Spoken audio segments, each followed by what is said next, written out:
Let's start with the shocking bit. Thomas the Tank Engine might not actually have free will. Now, before you throw a coal shovel at me, hear me out. I don't mean Thomas is secretly a robot or a puppet on strings. Well, not literally anyway. I mean that the world of Sodor, the way it's written, is so tightly controlled that Thomas can't truly make choices that change anything. Everything he does, every mistake, every success, always leads to the same result. A lesson learned, order restored, and the fat controller smiling like a man who's just balanced his books. In other words, Thomas's biggest dream isn't freedom. It's simply being allowed to exist without getting scolded. Poor lad just wants to avoid being sent to the sheds. Let's set the stage first. Thomas lives on the island of Sodor, a fictional island somewhere between England and the Isle of Man. It's a small, cozy world, full of tracks, stations, and engines that can talk but somehow still need human drivers. The whole thing was created by Reverend Wilbert Awdry back in the 1940s, originally to entertain his son during an illness. Later, it became a publishing empire, then a TV series, and eventually a cultural staple for anyone who's ever owned a toy train set. The key thing is that Awdry designed Sodor like a working model railway. Every line has a timetable, every engine has a purpose, and everything is part of a larger system. Nothing happens without reason. That makes Sodor a sort of closed universe, which in philosophical terms means a world where every action and reaction is already accounted for by rules. In plain English, it's like a game where the player can't actually go off track, no matter what buttons you press. Basically, if Thomas ever tried to go off the rails would just follow him anyway.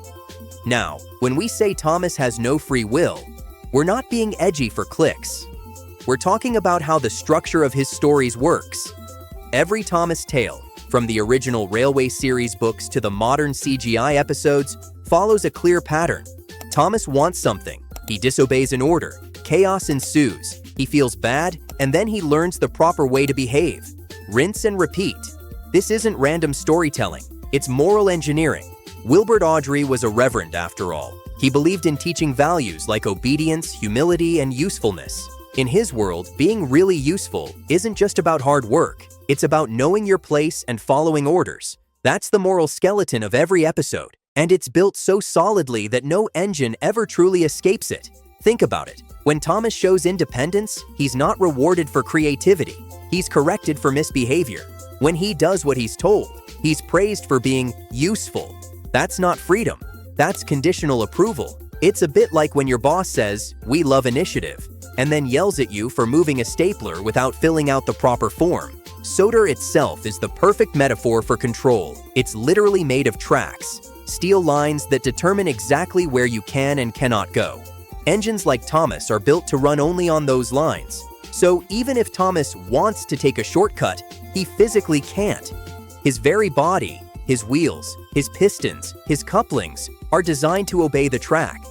It's a brilliant visual symbol of determinism, which means a system where outcomes are already set by existing causes. Or simply put, if you're on rails, you're not steering your own life. And who enforces all this? The Fat Controller or Sir Topham Hatt, depending on which version you grew up with. Thomas! I need you to go to Ulstead Castle and collect some very important passengers. You're to take them to Vickerstown, where you'll meet Rosie. What? Rosie? No, I don't want to. He's not just Thomas's boss. He's basically the god of Sodor. He gives the orders, decides who's in favor, who's punished, and who gets to pull the express. When Thomas derails or misbehaves, it's Hatt who appears like a disappointed headmaster with a bowler hat. You never see a committee or a democracy in Sodor, just one man running everything, with absolute authority. Let's be honest, if the Fat Controller ever ran the UK, we'd all have our weekly tasks pinned to our foreheads, and trains would actually run on time. Terrifying, really. Now you might say, hang on, Thomas does make choices. He gets jealous, he shows courage, he helps his friends. True. But remember, those feelings are narrative fuel. They exist so the story can teach a moral. Thomas's jealousy isn't free emotion. It's the setup for a lesson about teamwork.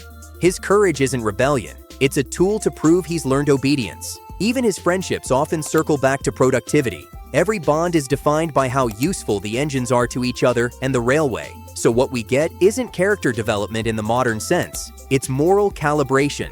The story engine, pun absolutely intended, is built to deliver the same lesson in slightly different packaging each time. Be good, follow rules, don't show off, don't question authority, and whatever happens, remember, the fat controller is always right. Honestly, Sodor's HR department must be incredible. One stern talk and everyone's reformed by tea time. Let's look at how the structure reinforces this. Every episode or book has the same basic rhythm. An engine has a desire, usually pride or impatience. Then the engine breaks a rule. Then obviously something goes wrong. A crash, a delay, a muddy field involved. Next, the fat controller scolds the engine, and finally the engine apologizes and is allowed back into the system. That rhythm trains young viewers to expect moral correction as the natural end to all chaos. It's comforting, but it's also conditioning.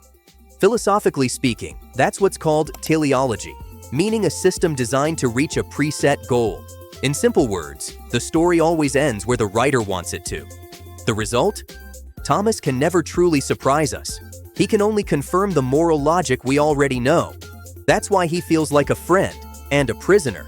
He's basically the world's happiest inmate, whistling while doing community service. There's another layer to this: religion. Audrey, being a reverend, designed Sodor as a moral universe where order, obedience, and humility keep everything running smoothly. Disobedience leads to punishment, followed by repentance and redemption. It's Christian moral structure wrapped in a friendly engine story. Nothing wrong with that. It's wholesome and stable. But it also means the engines are moral instruments, not free beings. They're like stained glass saints that move and talk. When Thomas makes a mistake, he doesn't reflect on it deeply. He gets punished until he understands the moral. That's not choice. That's lesson delivery. Now, some fans argue that later versions of Thomas and Friends gave the engines more personality and freedom, especially the CGI era where Thomas travels outside Sodor. True, there's more variety in setting and tone, but the moral structure didn't really change. Even abroad, Thomas still learns lessons about teamwork, humility, and obedience. The wrapping evolved, but the logic stayed the same. In a way, Sodor is like a perfectly functioning machine, comforting, familiar, and unchanging. But for Thomas, that means eternal servitude. He can never retire, never reinvent himself, never decide, you know what, I'd rather be a boat. He's stuck in an eternal loop of work and moral correction. That's where the dark truth bit comes in. Because if you think about it, Sodor isn't just a setting. It's a metaphor for control itself. Everything that happens there is predetermined. The rails, the schedules, the hierarchy. The fat controller represents authority. The engines represent the working class. And the stories show what happens when anyone steps out of line. Sodor is basically a cheerful British workplace sitcom, except nobody ever quits and everyone's a locomotive. Now, is there any evidence Thomas has genuine free will? Well, he shows emotion. He argues. He even defies orders sometimes. That looks like choice. But the outcomes are always scripted. Defiance leads to punishment, and obedience leads to praise. It's the storytelling equivalent of a video game where all the endings are the same, but one has a slightly shinier metal. That doesn't mean Thomas is lifeless. On the contrary, that structure gives him a timeless, myth-like quality. He's less a person, more a symbol of work ethic, of innocence, of order. And that's what makes him powerful. He's a moral constant. He doesn't change because he isn't supposed to. He's there to teach, not to question. Still, it's hard not to feel a bit sorry for him. Imagine having thoughts, feelings, and a personality, but realizing you'll never make a real choice. That's Thomas's curse, to think like a person, but live like a machine. Honestly, if Thomas ever discovered existential philosophy, he'd probably just sigh steam and mutter, "I think, therefore I chuff." What does that say about us, though? Maybe we like Sodor because it's safe, because it tells us that mistakes always have tidy endings, and that authority always knows best. The stories reassure us that the world can be neatly organized, that bad behavior is fixable, and that everyone can find their proper place. That's comforting, but it's also a bit eerie. It's a version of society where everyone runs on invisible rails, and being useful is the highest virtue. It's not that Thomas is oppressed, he's happy in his system. But the system decides what happiness looks like, and that really is the heart of the argument. Sodor is an illusion of freedom.